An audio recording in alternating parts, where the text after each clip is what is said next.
Hi there, Kathy Toll with Petals and Paint Designs. What we're working on today is that tulip tutorial that I promised you. I've set the camera up behind me, so hopefully you'll get a good view of what's going on. Some of the supplies that we're going to need: glue gun, some glue sticks, greenery pens, we are going to need several of these, 13 to 14 groups of your tulips, depending on how large of a wreath you want to make. This is a 14-inch wreath, just to give you a general idea.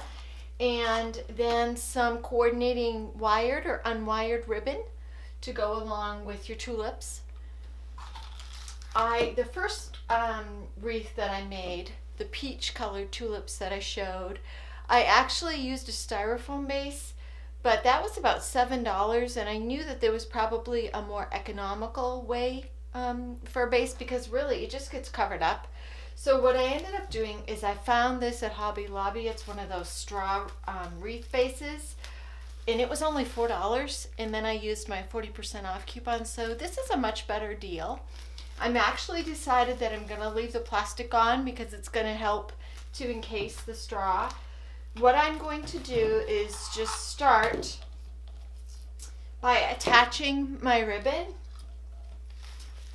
and I'm going to do that on the underneath side with some greenery pins just into the straw base. I think, well, I know that it's actually easier too with the greenery pins using the straw than using the styrofoam. The styrofoam was a little bit more difficult, so if you have trouble, arthritis or anything in your hands, this might be easier for you. And then what I'm going to do from here is just start to wrap the base with the ribbon. I'm going to go ahead and pause the video just to speed things up for you, so you don't have to sit here and watch me wrap the base, and then we'll take it from there. Wrapped almost the whole way around the base. Now, I wouldn't typically use sheer ribbon. I tried to find some purple ribbon at Hobby Lobby. I went to Joann's, and the price was like $8, and I just didn't think that that was the best choice, given that it's just going to be all covered up. So I had this sheer ribbon from Christmas Tree, and I'm not really happy with the quality as far as like putting it in a wreath or something else. So I decided to use it for this piece. I actually thought that I would have to wrap it around twice, but as I started to wrap it, I actually really liked the look of it, and I think when I get the tulips on it, I think it's going to be really pretty. So I say that to tell you that you might like the option of a sheer ribbon over straw. Just gives it like a real soft, springy feel. Another tip that I wanted to tell you is when you are wrapping, don't let your ribbon get out too far, because as it does, what it begins to do is twist among itself, and then you just have more of a headache to have to deal with. So try to keep your ribbon rolled up close on the reel so that you only have a little bit of distance to go around to catch it. So finishing it off is the same way that we started. See how twisted? This got really twisted here. So I'm just untwisting as I'm going along.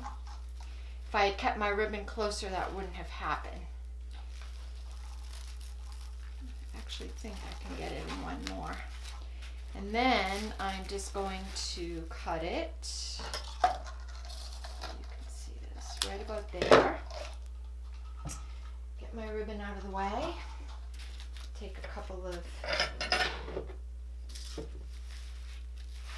greenery pins. I'm going to tuck it under, and I'm going to secure it with the greenery pins just the way I did the other one. Because again, it's not going to show, so it's not going to matter.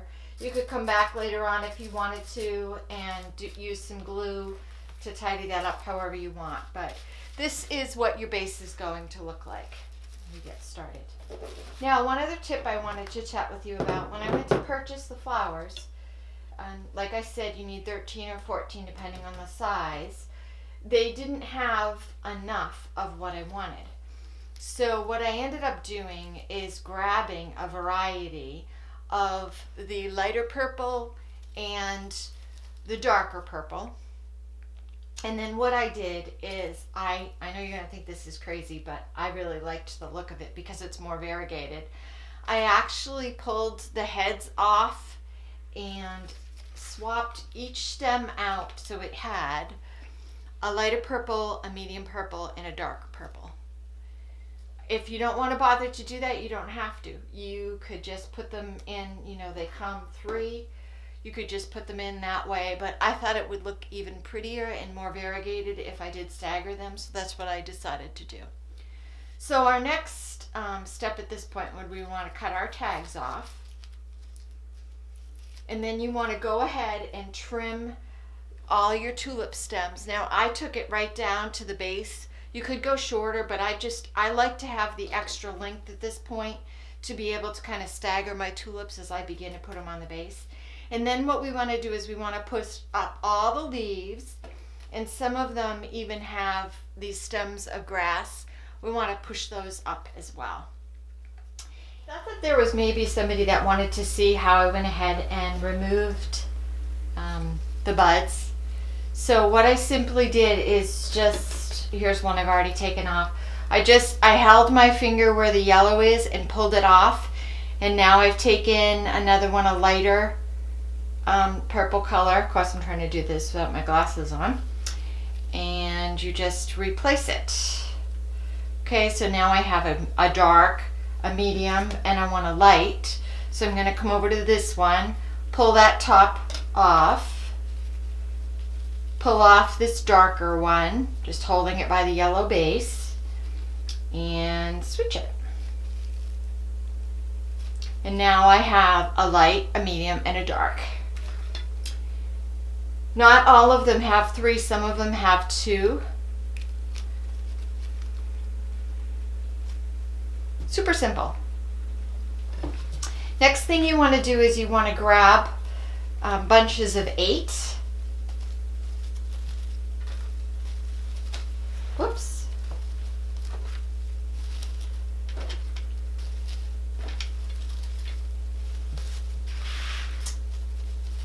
One, 2, 3, 4, 5, 6, 7, 8, and you just want to kind of stagger them. And remember, I talked about the long branches. Don't worry about that because we'll take care of that. And you want to lay them down on your wreath base, just kind of almost like fanned out. And then what we're going to do is we're going to take one of our greenery pins and we're going to catch them all. I try to catch them as close as I can up to the top as possible. So even if you poke your greenery pin in a little bit and stretch it across and then press it down, I kind of hold it up, see what I think. Sometimes I pull some up a little bit. Now this is your first one, and when we make our way around the wreath, we're actually going to be tucking the last one in the first one. So I'm not going to go ahead and glue this one right now because I just want a little bit of freedom. But you'll see as we go along, I'm choosing to glue. You don't have to, but I'm choosing to. Now at this point, what I'm going to do is I'm going to trim some of these, make them a little bit shorter.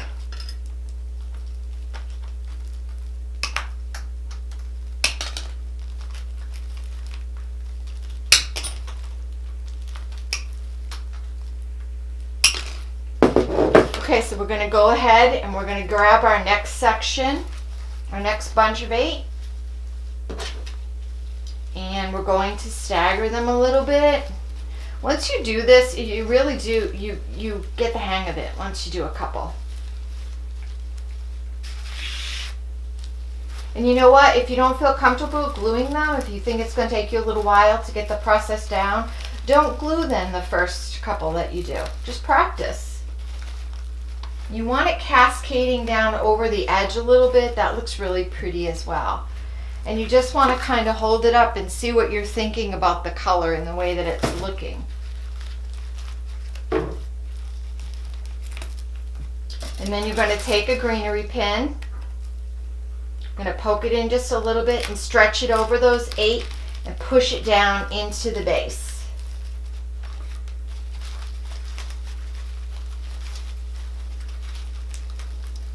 And again, I'm trying to variegate the colors as much as possible because I just think that that looks prettier when you do that. And you want to just kind of stretch them out too.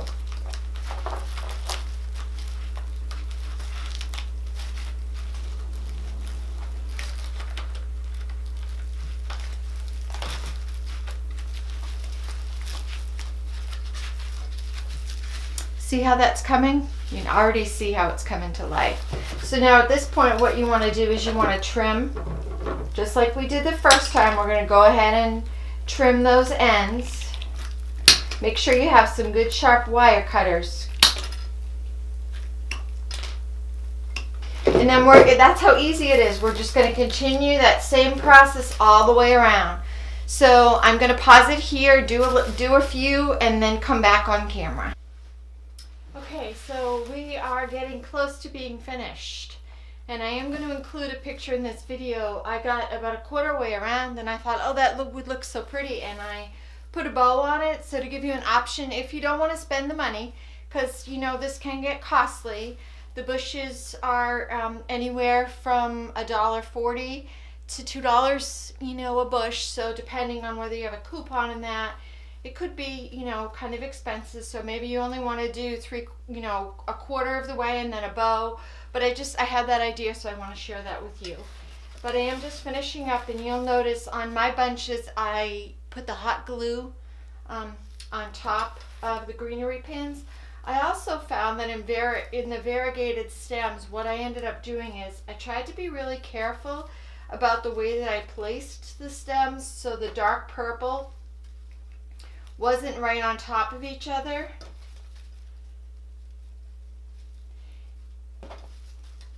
So I kind of tried it. I know it's hard, but I did try to stagger it as much as possible. I know at times they get next to each other, and in nature that's going to happen too.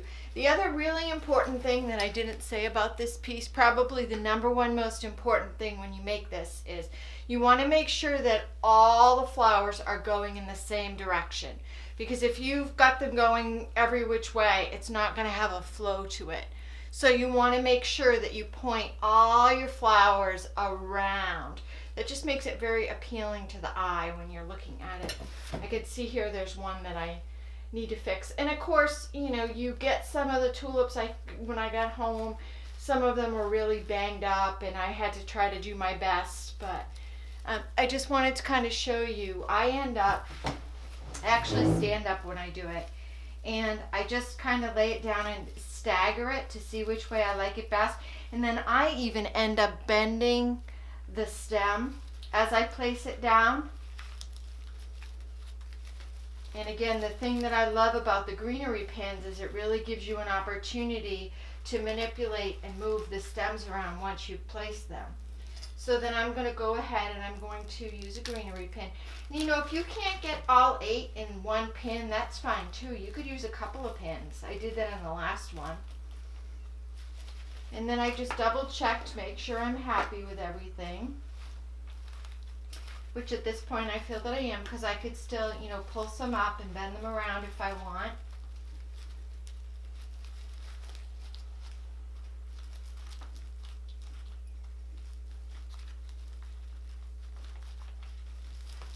And there's no rush to it. You can take your time and you can completely manipulate the flowers, which I love. You're not stuck. You just want to make sure, it's super important because it won't look right and you'll get frustrated. You just want to make sure that it has that nice smooth movement to it. And now I'm going to go ahead at this point and I am going to put some glue on that. Like I said, you don't have to, but I decided that I am, just to make sure that the stems stay in place. And then typically I would let that dry, but just for the sake of time, I'm going to go ahead and cut those stems.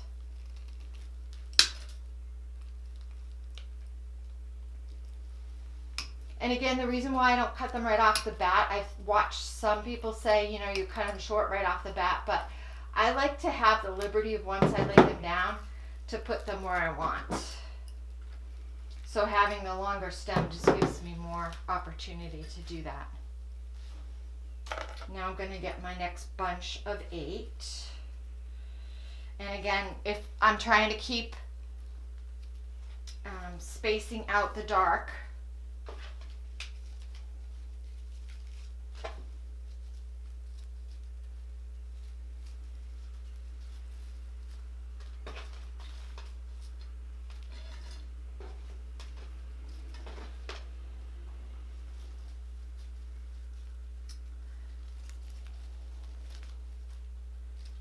I'm probably being way too picky, but. And then you see how when you pull the grass up, how just, and the leaves up, how nice it looks. So much better that way. And then again, I'm just gonna lay it down on the base. And I am kind of making sure that I've got it covering the side as well and the inside center. Now here I could see some of the yellow of the tulips, the plastic, and I'm not liking that, so I'm actually going to move that up a little bit.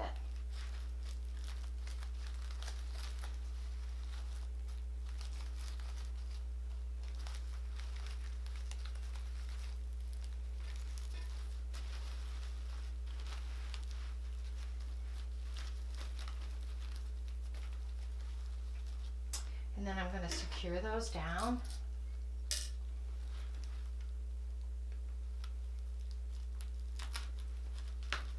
And if you don't use the glue, even with the glue, you could repurpose these tulips. You could definitely pull them out again. But if you chose no glue, you know, you could repurpose these in another project next spring. And you'll find that's what we really suggest that you do with all of our projects. We always try to find you things that are so economical and just give you ideas, creative ways to make things that aren't going to cost you a lot to decorate your home. You just have to get a little creative with what you choose to do. Think outside the box is what I'm trying to say. And I just want to secure that down there, down at the bottom. And I could, again, go ahead and glue that.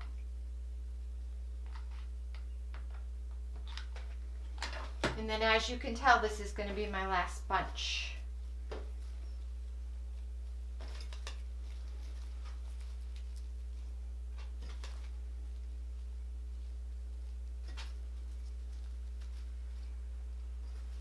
If any of you try this, please post a picture. I'd love to see how it came out. If you have questions, I'm going to I'll put a supply list down the bottom of how many I bought, so you'll know.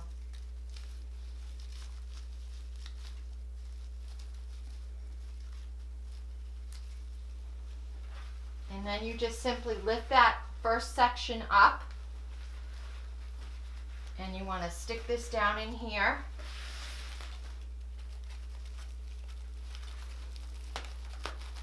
Just kind of stagger it.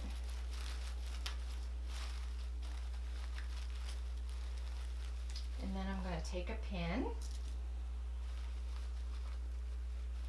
and catch those.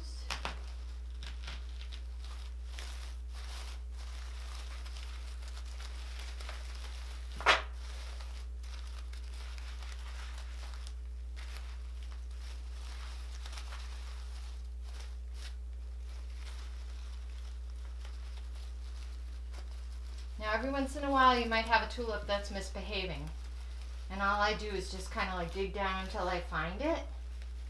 And if a head pops off, I just go in, find where it belongs, and put it back on. And remember again, the most important thing is that we have the movement of the tulips going in that direction. Now for a hanger, what I did is on the other one that I made, I actually flipped it over and I used a zip tie. I fed a zip tie through the ribbon and then just zip tied it on like that. You could do that as well. I've also seen where some people have chosen to take satin ribbon. It's gorgeous, a nice wide, almost like a 4-inch satin ribbon, and they've hung it that way with a bow. So at this point, it's just personal preference. But I told you, it's super easy. You can do this. And I will put a supply list down the bottom. Please give it a try, and please post a picture. I'd love to see what you came up with. Thanks for spending time with me. I hope you'd enjoy this tutorial. If you have anything else you'd like to see, leave us a comment so we'll know, and we'll work on putting another tutorial on for you. I'm thinking next one I'm going to do is a garden hose wreath. So thanks for watching. Bye-bye.